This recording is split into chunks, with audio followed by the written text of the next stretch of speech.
You have little ones, great ones, and then those who are like the daimyo among the bakemono. So they're not only big and tough, they regard themselves as the equal of the lords of Nippon who live down in the plains. What the humans are down in their little fields and so on, so are these great bakemono up in the mountains, and they are also powerful sorcerers as well. Not in the sense that they know mystic disciplines, but rather they've mastered a few kind of basic powers. It's shoot and forget. They're not scholars, but over their centuries of life, they've developed these astounding abilities. Among them, those who like to spend time around them are, of course, the ones who like to pretend to be humans, but are the most dangerous and frightening of all, which you've already met. Oh, no, not you. No, not you. So the Mujina, those who can make themselves look like humans, but when they pull off their illusion, it's a face with no features that strikes you mad just by looking at it. Just by them flashing it at you. They are they have a place in bakemono society. They're sort of revered, but mistrusted weirdos. But they're part of them. And well, that's about it. What are specifically some of the things you're worried about, as a player or as a character? But he gives you the basic rundown. Right. These Buddhist-ish. Okay, I'm not that. This is all very fascinating, but Gin is getting a little bored. Her interest is vastly more toward kami. Okay. We have there's got to be a kami no yama. There's got to be the kami of the mountain. There's 800 million kami all over Nippon. Yeah. So there's got to be one here. And how does he replies? Yes, he knows of one. He says that for years, in generations past, they had to do regular propitiation of mountain kami who'd get angry and cause avalanches, and that the previous priests and the virtuous people of this valley showed their respects to the mountain spirits, and there hasn't been an earthquake or a snowfall that affected the roads of Takayama. So sadly, because things worked so well, the propitiation kind of went down. I mean, people just sort of said, well, now, why didn't anybody grab a clue about this earlier? My work is cut out for me. Okay. Well, he points out that, the trouble is, it's not in our territory. The minute you start climbing those mountain tracks, the minute you're out of Hida province and you are in the Shinamo province. So that's the responsibility of the daimyo there. And the nearest samurai fort is a place called, it's a manor up there, Shinen Village. And they've been, sometimes the snows get so bad that they're cut off for weeks or even months. But it's sadly, with the fighting over the years, the mountains solely belong, at least in title, to Shimano. So that's that. No, that's a whole bunch of people. Are you saying that the kami on that up there is unpropitiated as far as we are concerned? That is correct. But also think of this. There are incredibly heavy snowfalls up there that cut off the route up there into that sort of mountain area. So they've been shirking their duties, and a certain kami's become a little cranky at them. Right. Possibly. Not a problem. Or rather, that is the problem. And if I can find him. No, I don't want to know about types of humans and vipers. I want gods. Where did you go? I had my finger in the page a bit ago. And so I will merely with a a uh, a very sincere hope that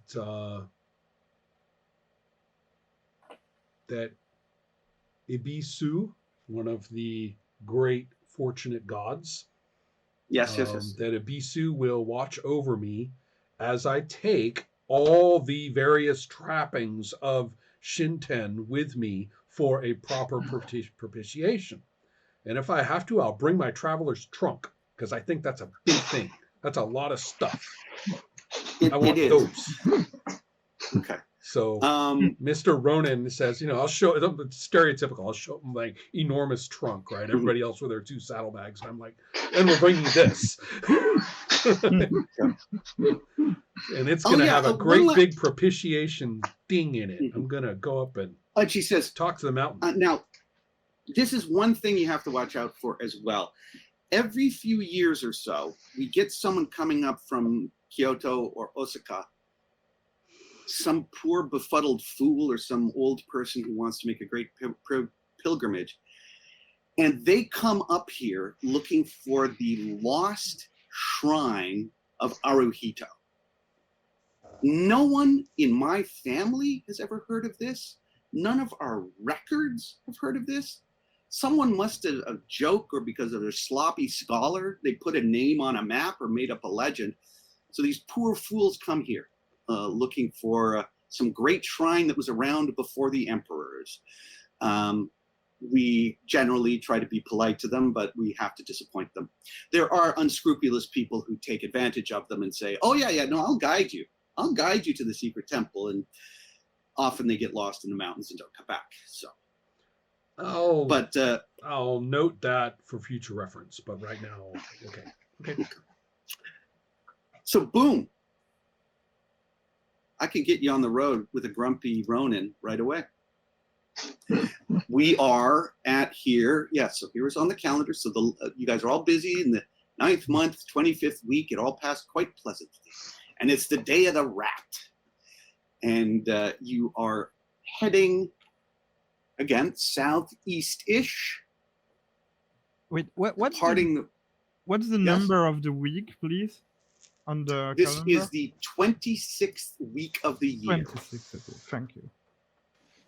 The first thing that you notice, or one of the first things that's established, is that Ashtari has a cover story for you, should anyone ask who you are. And he says, what we're going to do is we are going to pretend to be one of those simpleton fools who come looking for the shrine Farahito. And he's got a nice little cover for your naginata. It's this sort of silk thing that kind of covers up the blade, and it looks like the sort of flag that a pilgrim might bear. So it's Arahito or bust on it. So he says, so our job. Why should we hide our intention here? No bandit knows when a good caravan is coming unless they have allies in the village who are willing to spread rumors, unless they have little rats. And I mean, according to Makoto, we might be up against spooky magic. So in any case, I wish among us, if we could hide our lethal intentions as long as possible, kind of keep the people we encounter kind of off base, and we'll ask around and try to gather information indirectly. But that's why I thought we would go incognito, so our enemy wouldn't know we're marching on them in force. Call me an amateur, but that's what I was thinking. He's being sarcastic. So if I were to be talking to my nice horse, yes, I'm sure my horse would be very interested to wonder along with me who possibly could be our enemies in our contracted, to which he is bound. Yeah. Our contracted goal of protecting anyone from the malign influence of some magic box. So who could possibly be enemies in such a thing? Oh, horsey. Oh, you don't know either. No, of course not. Yeah, he's just trying to warn you that in these small villages, bandits usually have an ally who informs them about stuff that's happening. So it's just good to travel incognito. That's just the point that good old Ashtari is making. And very quickly, you realize he's, as the kids say, Ashatari Kobe is stunting on you. So as you pass off the road, he's really sort of trying to do a forced march to prove that, he's a tough dude, makes a big example of getting to the top of the hill or the rock pile and waiting for you. What he's doing is, in no words, he's challenging you to see who is the toughest. And would you like to take him up on this contest? No words need to be exchanged. You just need to start moving, and the contest is on. But it's quite obvious what he's doing. He's trying to make you look like amateurs and weakling. I'll bite. No need. I'll You're gonna bite. bite? Yeah. I'll ignore him. Okay. Toxic masculinity, man. I am not impressed. I'm thinking to myself, no decent husband would be posturing like this. He would be making money, counting coin, and obeying the law, and not being such a ridiculous. Good guy. Oh, never mind. It's a simple, low stakes contest. You're going to make a saving roll on your health. Basically, who's got the greatest stamina and endurance. And whoever wins gets 2 on, and the loser loses 1 on. That's generally how contests work. Okay. I'll just roll then. I guess it's the raw BCS plus my level, or just raw? Yeah, it's your saving throw. Oh yeah, saving throw. Yeah, raw saving throw. Raw, yes. Okay. So I have to get a 5 or less, and I get a 5. Oh my God, he got a 6. So he has roughly the same BCS as you, and you just edge him out. You make it to the top of a rise, going up some rocks, so you can look back behind you. And he sort of stumbles, twists his leg a little, and tries to recover, like a cat that's embarrassed itself, hopes that no one sees it. But it's very clear to all who witness, and in yourself, this guy's not as tough as he thinks he is. Okay. So add 2 to your on. Okay. Lots of little drinking contests, gambling, things like that, little contests like that. Who can make the best painting? It's all. Little contests. Now, from that rise, going up into the mountains, you actually are looking behind you, and someone has come off the road, and they are barreling towards you on what is about the size of a war horse, a battle horse. Not as big as a big European palfreys or whatever, but it's clearly this is not some nag, and hell bent for leather. Is about, you would say, he's going to catch up to you maybe in the next 5 minutes. Does he look like he'll have trouble getting up the rocks and stuff, but whatever. He's barreling towards you as quick as he can. Does it just look like a charge or anything? Like, does it look aggressive, or is it just trying to catch up? You don't see a glint of spears or anything. It's just a guy going fast. Okay. Does he have a banner or something like this? Would you like to roll a hidden thing? Yeah. Okay, so Jin, you can see that. Wait, Ricard's Eric, are back. you sure? Are you asking about me and a yoga, or are you asking about Greg? I was asking about Jin, just with her sharp eyes. That's what I heard. Something right now. No, that was Greg Mitsu? talking. Gregory. Mitsu. Yeah, You're talking Mitsu, about thank Mitsu. you. Okay. Mitsu. Eric is confusing Jin and Mitsu since the beginning, so we Well, no, it's just that I have hidden things magic, so that's why I was wondering what he was on about. But I'm done. Yeah, but I haven't said what I'm doing. yeah, yet. just Okay. I wanted to see what they could get from the eye. So just a quick look. So That's a wit saving throw, that's a wit saving throw. So that okay. and you add your level to that. Oh, Okay. no. And I had but I have my wit is 3, and I've rolled a 5. Okay. You don't really see anything. I'm not really interested. In fact, so I'm checking, but I'm not really interested. Okay. Well, Ashtari Kobe. Actually, no. We'll start this out. So, what is Jin thinking of doing? So again, you see 2 of your party turn and look back. This person is clattering up behind us. Is that correct? Yeah, you know the footsteps are. You can't really hear the pounding of hooves on hard earth, but yeah, he's trying to catch up with you. All right. Well, I think you should go to Rakuro because I'm busy looking at things. Okay. Busy looking at things. Well, actually, let's bring in me. Ashtari Kobe sees that you're at the top of the hill, as if he's recovered his dignity, and he turns around and he says, the Japanese equivalent of this farking idiot.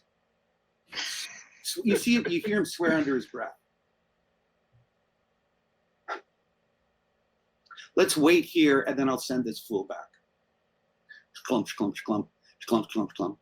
He's coming, and you see a young man,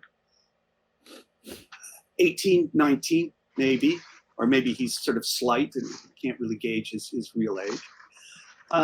He is bearing the crest of a family you don't know. So it's a minor one, even for the Hida Sanmyaku. Oh, bollocks. I know exactly who this is. Okay. And he closes,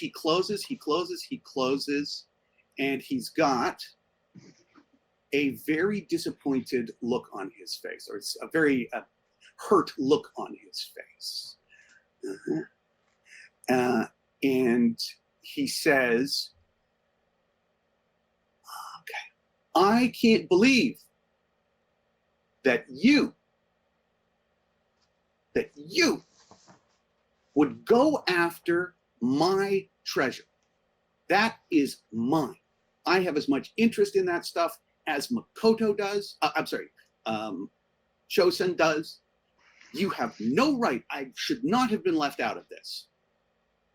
And Kobe's plan is, Your Grace, I am merely following Chosen Makoto's instructions. We are doing this for your benefit. I have everything I need. My team, 2 other teams are going to join me. You shall recover, or we shall recover what is rightfully yours, my lord. And an argument is going between them. Does anyone intercede? Yeah. I'm going to look directly at Ashitari and I say, so you're working for 2 masters. Okay, I'll let that be, and we'll come around to, because I'm going sort of counterclockwise, I think is the order right now. So, Mitsu, do you step up to this? Do you put your oar in? Yeah, I say I'm not part of any team. We're here to protect peasants and bandits. We're not. I don't have anything to do with anything else. Okay, and does Jin want to throw in? I'm certainly not going to intercede in any dialogue with a samurai. Certainly not. And in fact, you may have noticed I will not talk to this newcomer. It's not deeply improper. Okay. I will, however, say to Rokuro, who has kind of spoken up a bit, bluntly. But so it's kind of like I'm kind of given the impression, well, we commoners over here are just like having a conversation. Never mind us. And I will say, map notes. There we go. He is Kagataro. He is the young man of Shosen's daughter. That is 100% correct. And so it's just, you know, that this is like straight to Rokuro.